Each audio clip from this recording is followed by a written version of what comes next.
they just are in snowballing loans over, decades. And so this is something that's being taken away. People in the SAVE program are being essentially forced to stay in limbo, but the interest is returning. So the snowball's returning without a means to essentially go back into active repayment right now, which is really kind of it's a quagmire.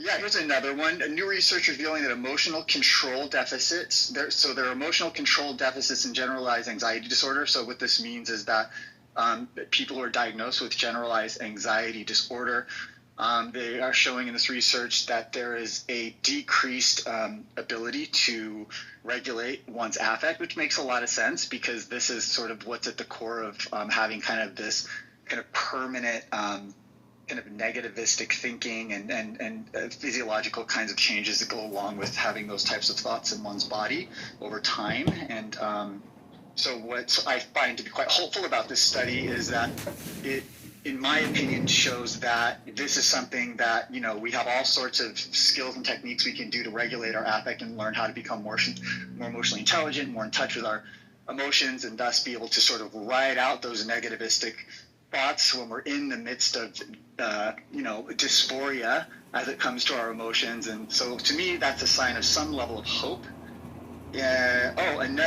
Most recently, psilocybin, there's a new study that it was a study on mice, and they're showing potential in slowing human cell aging and increased lifespan.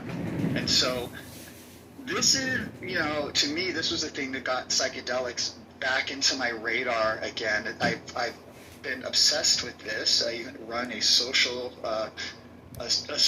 media website that I built, and it's got some international reach at this point.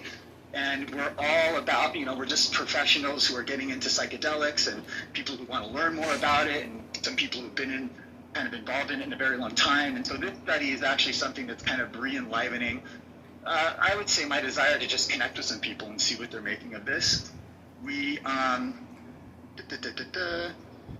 Finally, where do we land at? Here we go. And then Stanford has a recent study that showed all sorts of risks with chatbots doing therapy. Apparently, these chatbots are giving really bad advice.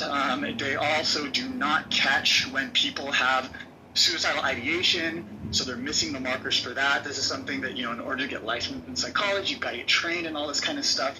And then also, they have biases towards and against certain diagnoses, and so they tend to say things that are quite stigmatizing to people with schizophrenia and some other disorders or other